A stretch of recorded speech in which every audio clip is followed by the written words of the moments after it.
Hi everyone, welcome to the channel for Chandigarh PGT economics preparation. Subscribe my channel.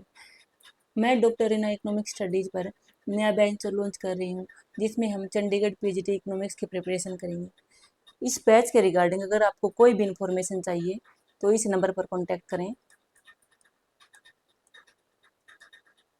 किसी भी exam को crack करने के लिए ज़रूरी है कि आपको ऑफिशियल सिलेबस का पता हो, टीचिंग मटेरियल हो, PDF notes, PYQ, MCQ, test series, इन सबको मैं डिटेल में प्रोवाइड करूँगी इस न्यू बैच पे।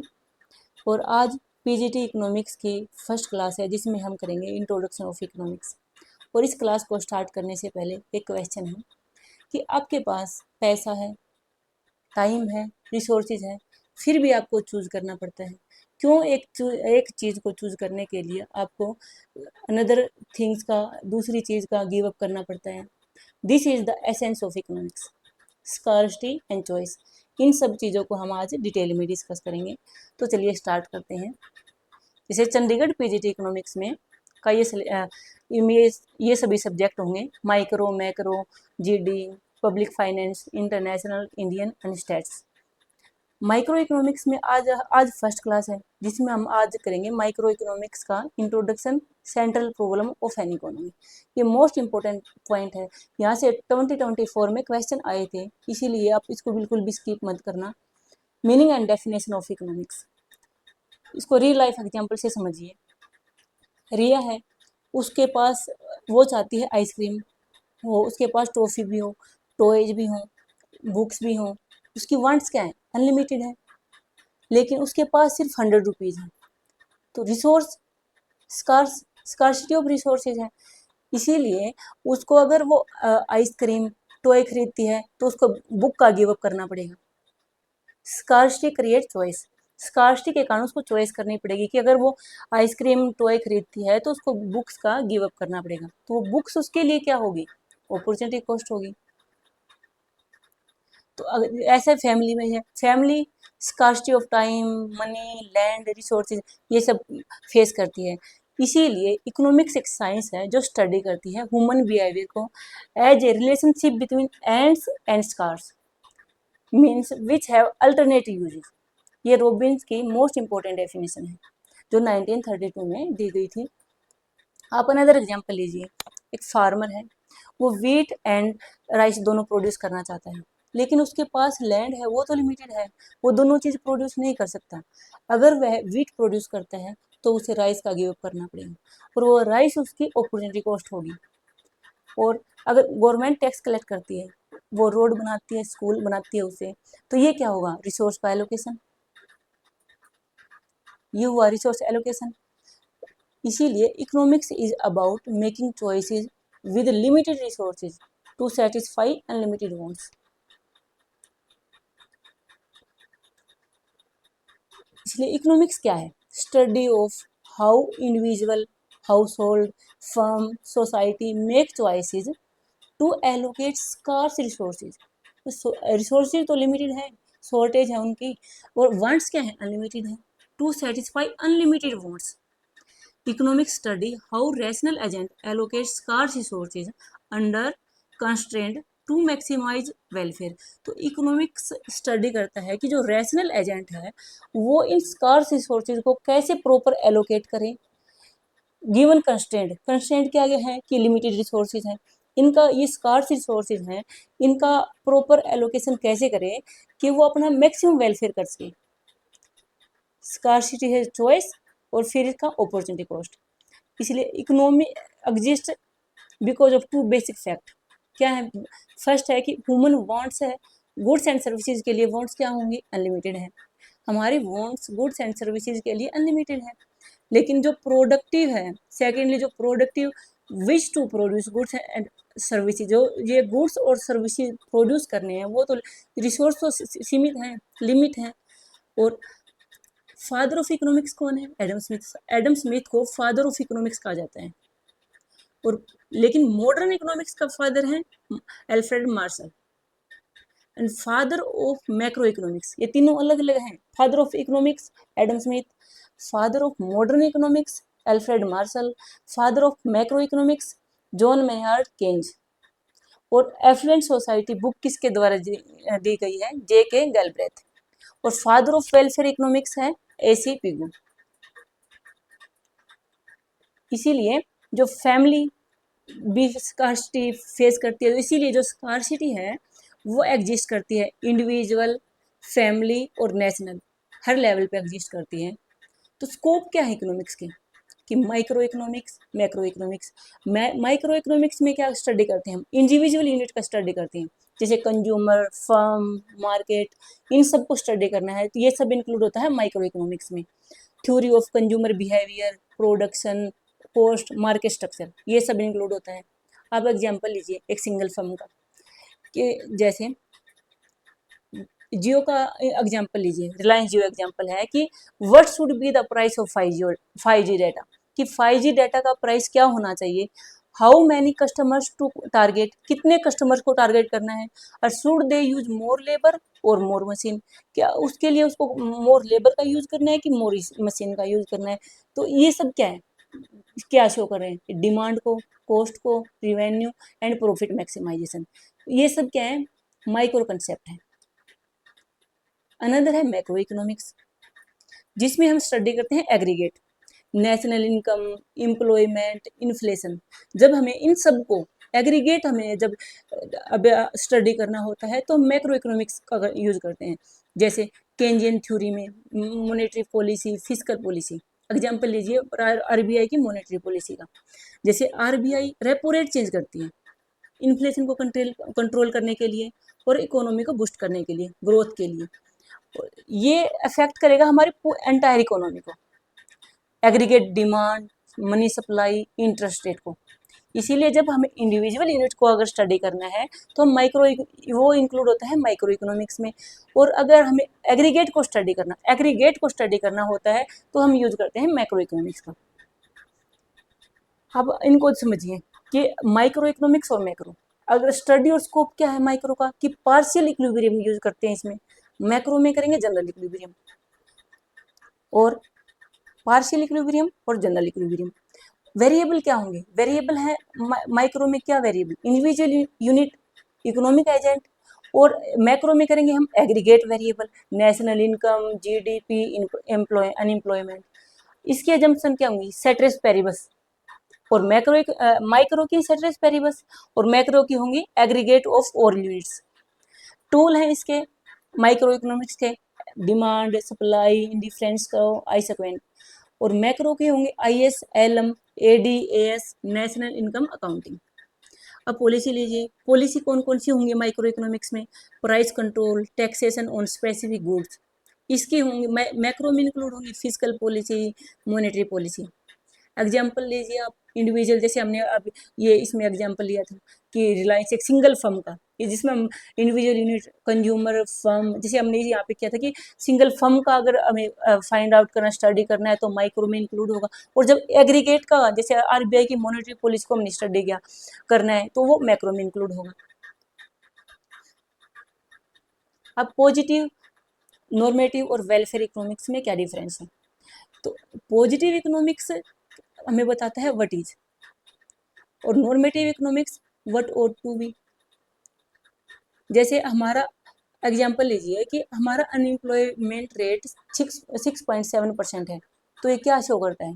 ये पॉजिटिव इकोनॉमिक्स को शो करता है। ये कोई चेंज नहीं बताता हमें, ये नहीं बताता कि क्या होना चाहिए, ये बताता है हमें क्या है।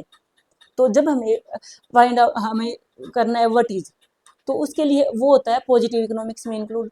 और नॉर्मेटिव इकोनॉमिक्स क्या होता है? What ought to be, means क्या होना चाहिए, कि गवर्नमेंट को जो मिनिमम वेज रेट बढ़ा देनी चाहिए इनक्वालिटी को रिड्यूस करने के लिए। तो ये रिकमेंडेशन है, ये सजेशन है। तो ये सब नॉर्मेटिव इकोनॉमिक्स में इंक्लूड होता है कि व्हाट ought टू बी, क्या होना चाहिए। और वेलफेयर इसके लिए होता है कि what ought to be for welfare, welfare के लिए क्या होना चाहिए, वेलफेयर है तो कि वेलफेयर के लिए क्या होना चाहिए। इसका फोकस आप देखिए कि टेस्टेबल, तो ये टेस्टेबल है ना, कि अनएम्प्लॉयमेंट रेट हमारा 6.5% है, तो ये टेस्टेबल है पॉजिटिव इकोनॉमिक्स। और ये वैल्यू जजमेंट देता है कि व्हाट ought टू बी, क्या होना चाहिए, और इसलिए ये टेस्टेबल नहीं है। और ये वेलफेयर को मैक्सिमाइज करता है, वेलफेयर इकोनॉमिक्स, इसीलिए ये वेलफेयर को मैक्सिमाइज करता है। इसलिए ये टेस्ट टेबल है। जैसे इसमें रॉबिन्स की जो इंपॉर्टेंट डेफिनेशन है उसमें कहा था कि ये एंड मीन ये इंक्लूड होता है पॉजिटिव में, और ये होता है वैल्यू जजमेंट के लिए। वेलफेयर इकोनॉमिक्स होगा वेलफेयर के लिए। Alternate name descriptive economics. Normative हम पॉजिटिव इकोनॉमिक्स को डिस्क्रिप्टिव इकोनॉमिक्स कहेंगे। क्यों? क्योंकि ये डिस्क्राइब करता है व्हाट इज, ये सिर्फ बताता है हमें व्हाट इज क्या है, और नॉर्मेटिव इकोनॉमिक्स हमें सजेशन देता है कि व्हाट ought टू बी। ये प्रिस्क्रिप्शन, इसको हम प्रिस्क्रिप्शन कहेंगे, ये प्रिस्क्राइब करता है व्हाट ought टू बी, क्या व्हाट शुड बी। तो ये जो वेलफेयर इकोनॉमिक्स है ये ब्रांच है नॉर्मेटिव इकोनॉमिक्स की। इसकी अप्रोच क्या है? ये साइंटिफिक और ऑब्जेक्टिव, ये इंक्लूड है पॉजिटिव इकोनॉमिक्स में। और नॉर्मेटिव इकोनॉमिक्स में है सब्जेक्टिव और वैल्यू जजमेंट। वेलफेयर इकोनॉमिक्स का है कि हमें मैक्सिमाइज करना है सोशल वेलफेयर को। इसका फोकस क्या है? पॉजिटिव इकोनॉमिक्स में डाटा पे फोकस होता है, फैक्ट्स पे डाटा पे फोकस होता है, तो वो पॉजिटिव इकोनॉमिक्स में इंक्लूड होता है। और जब फोकस होता है कि what ought to be, what should be, क्या होना चाहिए, ये सब, तो वो इंक्लूड होता है नॉर्मेटिव में। और वेलफेयर ये एफिशिएंसी और इक्विटी, इक्विटी और एफिशिएंसी, इन पे फोकस करता है वेलफेयर इकोनॉमिक्स। ये है मोस्ट इंपॉर्टेंट डेफिनेशन। इनसे कई बार एग्जाम में क्वेश्चन आए हैं कि मेजर डेफिनेशंस है कि इकोनॉमिक, जो एडम स्मिथ ने डेफिनेशन दी थी 1776 में, जैसे डेफिनेशन है साइंस ऑफ वेल्थ। जो वेल्थ डेफिनेशन है वो किसकी है? एडम स्मिथ की, गिवन इन 1776 में। और अल्फ्रेड मार्शल की 1890 में दी थी उन्होंने वेलफेयर डेफिनेशन कि study of Mankind in the ordinary business of life. अब रॉबिन की डेफिनेशन 1932 में, ये इंपॉर्टेंट है, स्कार्सिटी डेफिनेशन है इसकी कि science which study human behaviour as a relationship between and scarce mean which have alternate uses. तो ये इंपॉर्टेंट डेफिनेशन है। ये सैमुअल्सन ने दी थी growth and development definition, study of how society use scarce resources to produce valuable commodities and distribute them among different people. Ricardo की है distribution, law of distribution, जो दी थी उन्होंने 1817 में। और जेएस मिल की डेफिनेशन है production and distribution of wealth. Next है एलन की 1977 में दी थी economics is A social science that analyse describe the consequence of choice. जो कॉन्सिक्वेंस ऑफ चॉइस है वो डेफिनेशन किसकी है? हेलन की है। और रॉबिन्स की वही है जो स्कार्स डेफिनेशन, रॉबिन्स की जो 1932 में है, ये हाईएस्ट प्रोबेबिलिटी टॉपिक है, इसको जरूर ध्यान करना कि economics is a science which study human behaviour as a relationship between and scarce mean which have alternative use. इसके 3 पिलर हैं कि अनलिमिटेड वांट्स, हमारी वांट्स अनलिमिटेड है, हम सब हर एक जो वांट्स है हमारी उनको हम फुली सेटिस्फाइड नहीं कर सकते। स्कार्स रिसोर्सेज हैं, मीन्स हैं, लिमिटेड है, वांट्स के कंपैरिजन में हमारे रिसोर्सेज अनलिमिटेड है, इसीलिए हम सभी वांट्स को सेटिस्फाई नहीं कर सकते। उनके यूज अल्टरनेटिव हैं, रिसोर्सेज हैं उनके मल्टीपल यूज हैं, जिसके कारण हमें चॉइस करना पड़ता है। अब है introduction of micro economics. Micro economics हमने समझा था क्या है? Study of individual, household, firm in decision making and allocation of resources. तो रैगनर फ्रेच ने इकोनॉमिक्स को 2 पार्ट्स में डिवाइड किया था, माइक्रो इकोनॉमिक्स, मैक्रो इकोनॉमिक्स। और इसके लिए उन्हें नोबेल प्राइज मिला था रैगनर फ्रेच को जैन टिनबर्गन के साथ 1969 में। अब बेसिक इकोनॉमिक क्वेश्चन क्या है? ये जो हमारे वांट्स अनलिमिटेड हैं, रिसोर्स लिमिटेड हैं, इसीलिए इनको सेटिस्फाई करने के लिए बेसिक इकोनॉमिक्स क्वेश्चन या फिर central problem of the economics क्या है कि what to produce, how to produce और फॉर whom टू प्रोड्यूस। तो इसीलिए इकोनॉमिक स्टडी है चॉइस अंडर स्कार्सिटी। अब आप देखिए व्हाट टू प्रोड्यूस, कि हमें क्या प्रोड्यूस करना है और कितना प्रोड्यूस करना है। कि this is the problem of choice regarding type and quantity of, हमें प्रॉब्लम ऑफ चॉइस है कि रिगार्डिंग टाइप, मतलब कौन सी गुड प्रोड्यूस करनी है और कितनी क्वांटिटी में करनी है। और वाई दिस, ये प्रॉब्लम क्यों राइज हुई? क्योंकि हमारे रिसोर्स अनलिमिटेड हैं, वांट्स रिसोर्स लिमिटेड हैं और वांट्स अनलिमिटेड हैं। हम एवरीथिंग प्रोड्यूस नहीं कर सकते, वी कांट प्रोड्यूस एवरीथिंग। तो हमें डिसाइड करना पड़ेगा कि हमें कंज्यूमर गुड प्रोड्यूस करनी है कि हमें कैपिटल गुड प्रोड्यूस करनी है। जैसे कंज्यूमर गुड हमें फूड प्रोड्यूस करना है, क्लोथ प्रोड्यूस करने हैं, और कैपिटल में जैसे मोबाइल, मशीन, फैक्ट्रीज, ये कैपिटल गुड्स हैं। कि हमें नेसेसिटी गुड ज़्यादा प्रोड्यूस करनी है, कि हमें लग्जरी गुड ज़्यादा प्रोड्यूस करनी है, और कितनी करनी है। जैसे आप एग्जाम्पल लीजिए गन एंड बटर का। कंट्री के पास लिमिटेड रिसोर्सेज हैं, उसको करना पड़ेगा कि should it produce more gun, कि वो ज़्यादा गन प्रोड्यूस करें, ये जो डिफेंस इक्विपमेंट है, और मोर बटर, कि वो मोर ज़्यादा बटर प्रोड्यूस करे, जो कंज्यूमर गुड है, लाइक फूड आइटम है। तो अगर प्रोड्यूसिंग मोर गन मीन्स लेस बटर, अगर वो ज़्यादा गन प्रोड्यूस कर रही है तो उसे लेस बटर प्रोड्यूस करना पड़ेगा। तो ये जो बटर का कम प्रोडक्शन होगा तो ये उसकी अपॉर्चुनिटी कॉस्ट हो जाएगी। हाउ टू प्रोड्यूस, इनको अब प्रोड्यूस कैसे करना है, this is the problem of technique of production, मतलब किस टेक्निक का यूज करके, टेक्नोलॉजी का यूज करके ये प्रोडक्शन करना है। मेथड कौन सा होगा, टेक्नोलॉजी कौन सी होगी उस गुड्स को, उस सर्विस को प्रोड्यूस करने के लिए। इस टू मेन टेक्निक है। कौन सी है कि लेबर इंटेंसिव टेक्निक का यूज करना है, कि कैपिटल इंटेंसिव टेक्निक का यूज करना है। लेबर इंटेंसिव में हम ज़्यादा लेबर यूज करेंगे और लेस कैपिटल यूज करेंगे। जैसे हैंडलूम, हैंडीक्राफ्ट्स में जैसे मोर, इससे क्या होगा, एम्प्लॉयमेंट ज़्यादा यूज होगा। अगर ज़्यादा रोजगार, ज़्यादा लेबर यूज करेंगे तो एम्प्लॉयमेंट ज़्यादा होगा ही, ज़्यादा लोगों को, पीपल्स को रोजगार मिलेगा, तो ये इससे एम्प्लॉयमेंट बढ़ेगा। और कैपिटल इंटेंसिव टेक्निक का अगर यूज हम करते हैं, इसमें मशीन का ज़्यादा यूज करेंगे तो हम लेबर का यूज कम करेंगे। जैसे पावर लूम, ऑटोमेटेड फैक्ट्रीज, और जैसे फास्टर, ये फास्टर है और एफिशिएंट है, लेकिन इससे क्या हो जाएगा, एम्प्लॉयमेंट कम हो जाएगा, एम्प्लॉयमेंट रिड्यूस हो जाएगा। एग्जाम्पल लीजिए क्लॉथ प्रोडक्शन में, तो ये can be produce by handloom, labour intensive technique का यूज करके भी इसको प्रोड्यूस किया जा सकता है। और पावर लूम कैपिटल इंटेंसिव का भी यूज किए। डेवलपिंग कंट्रीज हैं जैसे इंडिया, यहाँ पर लेबर इंटेंसिव टेक्निक का ज़्यादा यूज प्रेफर किया जाता है, इससे, क्योंकि इससे एम्प्लॉयमेंट भी जनरेट होता है। अनदर है, इससे डिसीजन है ये किसके ऊपर डिपेंड करता है कि हमें कौन सी टेक्निक का यूज करना है प्रोड्यूस करने के लिए, हम कैपिटल इंटेंसिव यूज करेंगे कि लेबर इंटेंसिव यूज करेंगे। ये किसके ऊपर डिपेंड होगा कि हमारे पास अवेलेबिलिटी ऑफ लेबर, हमारे पास लेबर ज़्यादा है कि कैपिटल ज़्यादा है। अब इंडिया लेबर इंटेंसिव है, इंडिया डेवलपिंग कंट्री है, इसलिए यहाँ पर लेबर इंटेंसिव टेक्निक का ज़्यादा यूज किया जाता है। तो availability of labour and capital पे डिपेंड करेगा। सेकंड है वेज रेट और इंटरेस्ट रेट, इनके ऊपर डिपेंड करेगा। थर्ड है टेक्नोलॉजी लेवल के ऊपर डिपेंड करेगा और गवर्नमेंट पॉलिसी के ऊपर डिपेंड करेगा।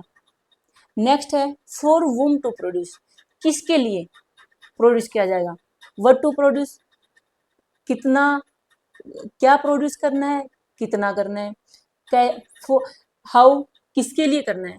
अब लास्ट है कि फॉर whom टू प्रोड्यूस, किसके लिए प्रोड्यूस करना है। This is the problem of distribution, ये डिस्ट्रीब्यूशन प्रॉब्लम है कि who will get the produced goods and services, जो गुड प्रोड्यूस की है हमने, सर्विस की है, वो किसके लिए की है, who will get the produced good and services. Why this problem arise, क्योंकि जो गुड प्रोड्यूस है must be distributed among people, वो डिस्ट्रीब्यूट होनी जरूरी है। शुड रिच गेट मोर और शुड देर बी इक्वालिटी, कि रिच हैं वो ज़्यादा फाइंड करेंगे, प्राप्त गेट करेंगे, या फिर इक्वालिटी होनी चाहिए। एग्जाम्पल लीजिए आप luxury car and basic goods का। जो luxury car company produce car mainly for rich people, तो लग्जरी कार है वो ज़्यादातर रिच पीपल ही उसको प्राप्त कर सकते हैं, खरीद सकते हैं, अफोर्ड कर सकते हैं, इसलिए वो ज़्यादातर वे रिच पीपल के लिए होता है। और basic good grain are produce for masses, वो लार्ज नंबर ऑफ पीपल के लिए होता है। तो ये होता है कि किसके लिए प्रोड्यूस करना है, ये प्रॉब्लम ऑफ डिस्ट्रीब्यूशन से रिलेटेड है। अब आप इसको एक टेबल से समझिए कि क्वेश्चन है कि व्हाट टू, सेंट्रल प्रॉब्लम है हमारी, सेंट्रल प्रॉब्लम कि what to produce, type and quantity of good से रिलेटेड है कि हमें ये गन का प्रोड्यूस करना है, बटर का प्रोड्यूस करना है, और हाउ टू प्रोड्यूस, किस टेक्निक का यूज करना है, हैंडलूम के पावरलूम, फॉर वूम, ये डिस्ट्रीब्यूशन से रिलेटेड है, डिस्ट्रीब्यूशन ऑफ आउटपुट से रिलेटेड है कि लग्जरी गुड का फॉर रिच, और जैसे इसमें हमने समझा था कि basic food grain for masses, फिर लार्ज नंबर ऑफ पीपल के लिए। ये सोल्व कैसे होंगी, जैसे ये price, what to produce price mechanism और डिमांड से सोल्व आउट होगी। ये लिस्ट कॉस्ट कॉम्बिनेशन से हाउ टू प्रोड्यूस, और for whom income plus government policy. अब क्वेश्चन है, आज हमने डिटेल में समझा कि सेंट्रल प्रॉब्लम क्या क्या है अपनी इकोनॉमी की, माइक्रो मैक्रो में क्या डिफरेंस है, पॉजिटिव नॉर्मेटिव वेलफेयर इकोनॉमिक्स में क्या क्या डिफरेंस है। अगर आपको कोई भी डाउट है तो कमेंट बॉक्स में अपना डाउट जरूर लिखना। और इस अब इनसे रिलेटेड क्वेश्चन है, इनको एमसीक्यू हैं, इनको हम डिस्कस करेंगे। Which of the following is not a central problem of an economy, कि हमारी इकोनॉमी की सेंट्रल प्रॉब्लम कौन सी नहीं है, इस पे फोकस करना है आपको कि कौन सी प्रॉब्लम है और पूछा है कि नहीं है पूछा है।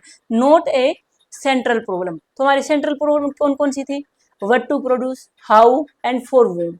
तो what, how and for whom. तो फोर्थ है, इसमें हमारा फोर्थ आंसर हुआ वेयर टू प्रोड्यूस, ये हमारी इकोनॉमिक सेंट्रल प्रॉब्लम नहीं है। नेक्स्ट क्वेश्चन है the statement central bank should reduce the repo rate to control inflation. Inflation को कंट्रोल करने के लिए सेंट्रल बैंक को रेपो रेट रिड्यूस कर देना चाहिए। तो ये क्या है, ये पॉजिटिव स्टेटमेंट है, नॉर्मेटिव स्टेटमेंट है कि डिस्क्रिप्टिव है? ये क्या है, ये तो नॉर्मेटिव स्टेटमेंट है, क्योंकि नॉर्मेटिव स्टेटमेंट ही हमें बताती है कि what should be, what ought to be. तो ये नॉर्मेटिव स्टेटमेंट का एग्जांपल है। थर्ड है the problem of what to produce refers to, कि व्हाट टू क्या प्रोड्यूस करना है, ये क्या है, चॉइस ऑफ टेक्निक है, डिस्ट्रीब्यूशन ऑफ इनकम से रिलेटेड है, या फिर choice of goods and services to be produced and in what quantity. तो व्हाट टू प्रोड्यूस, तो ये choice of goods and services है, तो क्या प्रोड्यूस करना है और कितनी क्वांटिटी में करना है। तो इसमें हमारा थर्ड ऑप्शन करेक्ट है। फोर्थ क्वेश्चन है how to produce problem relates to, तो हाउ टू कैसे प्रोड्यूस करना है, किससे रिलेटेड है, कि प्रोडक्शन टेक्निक से रिलेटेड है ना, कि लेबर इंटेंसिव यूज करना है कि कैपिटल इंटेंसिव। तो इसका आंसर होगा हमारा first, choice of technique of production. Next question है the problem for whom to produce, किसके लिए प्रोड्यूस करना है, ये किससे रिलेटेड है, ये रिलेटेड है डिस्ट्रीब्यूशन ऑफ इनकम से, किसके लिए प्रोड्यूस करना है, डिस्ट्रीब्यूशन ऑफ इनकम, रिच के पुअर। तो ये इसमें हमारा आंसर होगा first. Which of the following is a positive statement, positive statement क्या थी, जो हमें बताता है कि व्हाट इज, ये हमें कोई वैल्यू जजमेंट नहीं देता, ये हमें सिर्फ ये बताएगा what is. The government should reduce inequality, कि गवर्नमेंट को इनक्वालिटी रिड्यूस करनी चाहिए। तो ये क्या हुआ, ये हमारी नॉर्मेटिव स्टेटमेंट है कि शुड रिड्यूस इनक्वालिटी, तो ये पॉजिटिव नहीं है। Inflation is harmful for the economy, ये भी पॉजिटिव नहीं है। India GDP growth rate was 7.8% इन 24-25। देखो ये है कि व्हाट इज क्या है, इंडिया की जीडीपी ग्रोथ रेट 7.8% है 24-25 में, इसको हम कहेंगे पॉजिटिव स्टेटमेंट। तो हमारा आंसर हुआ सी। अब एक क्वेश्चन है the government should increase the minimum wage, government को मिनिमम वेज इंक्रीज कर देना चाहिए। तो ये क्या, किस चीज का एग्जांपल, कर देना चाहिए, तो इन्होंने वैल्यू जजमेंट दिया है व्हाट ought टू बी, क्या क्या करना चाहिए। तो ये है हमारे नॉर्मेटिव स्टेटमेंट है। इसका सेकंड आंसर है who is known as the father of welfare economics, तो वेलफेयर इकोनॉमिक्स का फादर कौन है, हमने डिस्कस किया था, हमारा आंसर है थर्ड, AC पिगो। तो आज की क्लास में इतना ही, कल की क्लास में हम करेंगे production PPC, opportunity cost detail में, और विद लास्ट में उसके PYQ एंड MCQ। इसीलिए for Chandigarh PGT economics preparation subscribe my channel. अगर आपको वीडियो अच्छी लगी है तो लाइक एंड शेयर करना और सब्सक्राइब करना और बेल आइकन दबाना मत भूलना, ताकि आपको नेक्स्ट वीडियो का नोटिफिकेशन टाइम से मिल जाए। Best wishes.